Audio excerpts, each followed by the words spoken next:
അതായത് നമ്മുടെ ബാക്കിലത്തെ ആക്സിൽ ഉണ്ടല്ലോ ഡെഡ് ആയിരിക്കും. അതുകൊണ്ടുള്ള ഒരു മറ്റൊരു മികവ്, അതായത്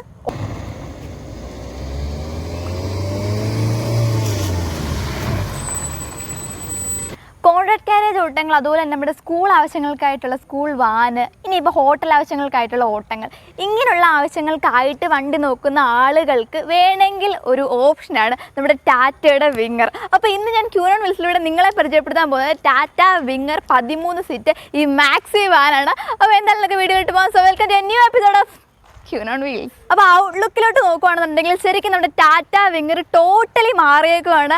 ഇപ്പം നമുക്ക് ഫ്രണ്ടിൽ നിന്ന് തന്നെ തുടങ്ങുകയാണെന്നുണ്ടെങ്കിൽ ഇപ്പം നമുക്കറിയില്ല, അപ്ഡേഷൻ വരുമ്പോൾ നമ്മൾ കൂടുതലായിട്ട് എല്ലാ കമ്പനികളും കുറേ ക്രോം എലമെൻറ്റ് കൊടുക്കും. അതുപോലെ തന്നെ നമ്മുടെ വിങ്ങറിന് കുറച്ച് ക്രോം എലമെൻറ്റ് വന്നിട്ടുണ്ട്. അതുപോലെ തന്നെ നമ്മുടെ ഗ്രില്ലിൻ്റെ പാറ്റേൺ ആണെങ്കിലും എല്ലാം മൊത്തത്തിൽ മാറിയിട്ടുണ്ട്. പിന്നെ ഇങ്ങോട്ട് നോക്കുകയാണെന്നുണ്ടെങ്കിൽ നമ്മുടെ DRL ഇൻറ്റഗ്രേറ്റ് ചെയ്തിരിക്കാനായിട്ട് കാണാൻ പറ്റും, നമ്മുടെ ആ ക്രോമിൻ്റെ താഴെയായിട്ട്. പിന്നെ നമ്മുടെ ഹെഡ്ലൈറ്റ്, അതിന് ശേഷം ഫോഗ് ലാമ്പ് വന്നിട്ടില്ല, അതിന് ചെറിയൊരു സ്പേസും കാര്യങ്ങളും കൊടുത്തിട്ടുണ്ട്.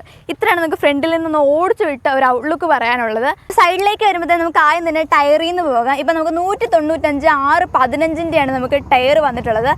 അപ്പോൾ നമുക്ക് ടയറിൻ്റെ കാര്യം പറയുമ്പോൾ വേറൊരു സ്പെഷ്യൽ കാര്യം കൂടെ പറയാനുണ്ട്, അത് ഞാൻ പിന്നീട് ഇടയ്ക്ക് എപ്പോഴായാലും പറയാം. ജസ്റ്റ് നമ്മുടെ ഫ്രണ്ടിലത്തെ ഡോറ് കഴിയുമ്പോഴത്തേനും ഇവിടെയായിട്ടാണ് നമുക്ക് ഡീസൽ ടാങ്ക് കൊടുത്തിട്ടുള്ളത്, അതിൻ്റെ ഓപ്പണിങ്. അപ്പോൾ 60 ലിറ്ററാണ് കേട്ടോ നമുക്ക് ടാങ്ക് കപ്പാസിറ്റി വരുന്നത്. ദെൻ ഇങ്ങോട്ട് വരുമ്പോഴത്തേനും ഇതാണ്ട് നമുക്ക് സ്ലൈഡിങ് ഡോർസാണ് വന്നിട്ടുള്ളത്.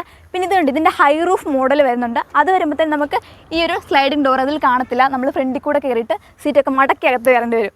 ദെൻ അത് കഴിഞ്ഞിട്ട് ഇങ്ങോട്ട് വരുവാണെന്നുണ്ടെങ്കിൽ ഇതുണ്ട്, നമുക്ക് അത്യാവശ്യം പൊക്കം ഉള്ളതുകൊണ്ട് തന്നെ നമുക്ക് ഫുഡ് സ്റ്റെപ്പും കാര്യങ്ങളും എല്ലാം തന്നെ പ്രൊവൈഡ് ചെയ്തിട്ടുണ്ട്. ഇനി ഇത് കഴിഞ്ഞിട്ട് ഇങ്ങോട്ട് വരുവാണെന്നുണ്ടെങ്കിൽ വലിയൊരു ഗ്ലാസ് ഏരിയ നമുക്ക് കൊടുത്തിട്ടുണ്ട്. അപ്പം അകത്ത് കയറുമ്പോൾ നമുക്ക് വിസിബിലിറ്റി കാര്യങ്ങളൊക്കെ എങ്ങനെയുണ്ടെന്ന് നോക്കാം.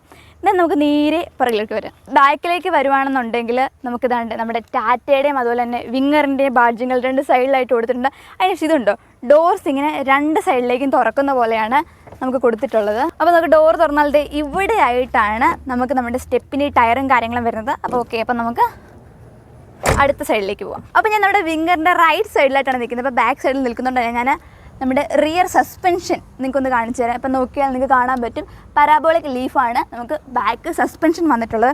ദെൻ ഫ്രണ്ടിലേക്ക് പോകുന്ന വഴിക്ക് ഞാൻ വേഗം ഒന്ന് വീൽ ബേസ് പറഞ്ഞുതരാം. 3200 മില്ലിമീറ്ററാണ് കേട്ടോ നമ്മുടെ വിങ്ങറിന് വീൽ ബേസ് വരുന്നത് ഈ മോഡലിന്. അതിനുശേഷം ഇതാണ്ട് ഞാൻ ഫ്രണ്ടിലെത്തിയിട്ടുണ്ട്. അപ്പോൾ ഫ്രണ്ട് സസ്പെൻഷനിൽ നിന്ന് തന്നെ തുടങ്ങാം. അപ്പോൾ നമുക്ക് ഫ്രണ്ട് സസ്പെൻഷൻ വരുന്നത് മക്ഫേഴ്സൺ സ്ട്രട്ട് വിത്ത് കോയിൽ സ്പ്രിംഗ് ആണ്.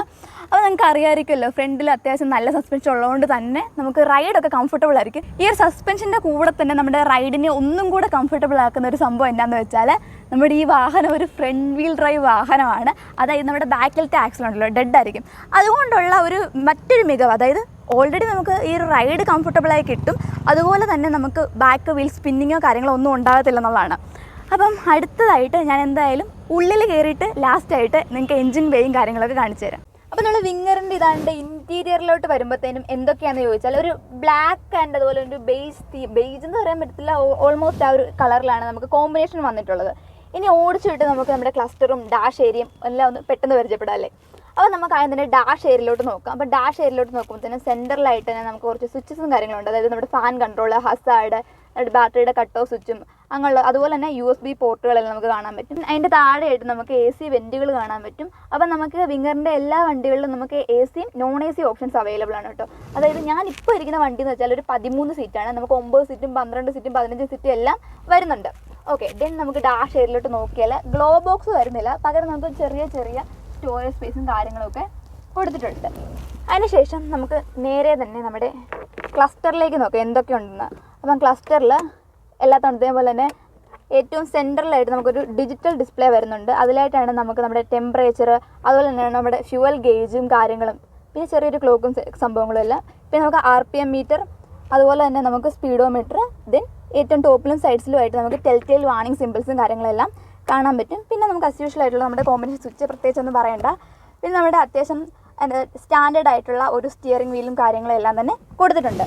ഇനി നമുക്ക് ഗിയർ നോബിലോട്ട് വരുവാണെങ്കിൽ നമുക്ക് കാണാൻ പറ്റും ഒരു 5+1 ആണ് നമുക്ക് ഗിയർ ഇപ്പോൾ വന്നിട്ടുള്ളത്.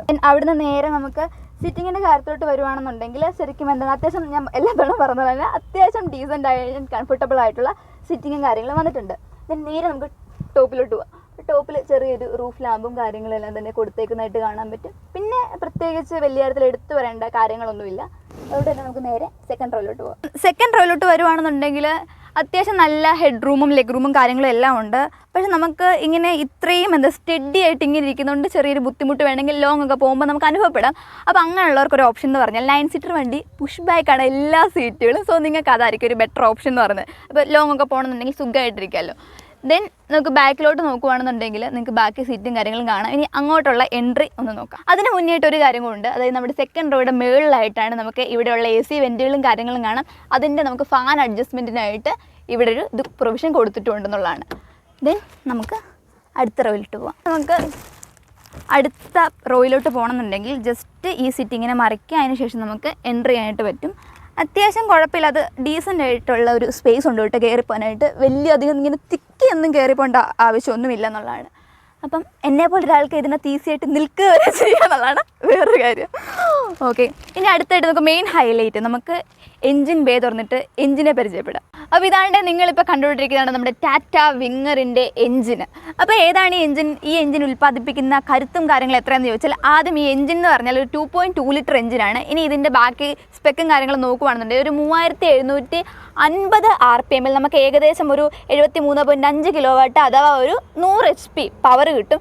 അതേപോലെ തന്നെ നമുക്കൊരു 1000 to 3500 RPM റേഞ്ചിൽ നമുക്ക് 200 Nm ടോർക്കാണ് ഈ എൻജിൻ പ്രൊഡ്യൂസ് ചെയ്യുന്നത്. 200 Nm എന്നൊക്കെ പറഞ്ഞാൽ നിങ്ങൾക്ക് അറിയാലോ, അത്യാവശ്യം ഒരു 407 ഒക്കെ അത്രയും ഒരു ടോർക്ക് പ്രൊഡ്യൂസ് ചെയ്യുന്ന ഒരു എൻജിനാണ് നമ്മുടെ വിങ്ങറിലിരിക്കുന്നത്. ഇനി അതുപോലെ തന്നെ നമ്മുടെ വിങ്ങറിൻ്റെ മറ്റൊരു സ്പെഷ്യാലിറ്റി എന്ന് പറഞ്ഞാൽ നിങ്ങൾക്ക് അറിയാലോ, ഇപ്പോൾ BS6 ഇറങ്ങുന്ന വണ്ടികൾക്കെല്ലാം നമുക്ക് നമ്മുടെ നോക്സ് റെഡ്യൂസ് ചെയ്യുന്ന ഒരു എന്തെങ്കിലും സിസ്റ്റം കാണുമല്ലോ. അപ്പോൾ നമ്മൾക്ക് മിക്കവാറും പരിചിതമായിട്ടുള്ളത് ഈ ആഡ് ബ്ലൂ വെച്ചിട്ടുള്ളൊരു പരിപാടിയാണ്.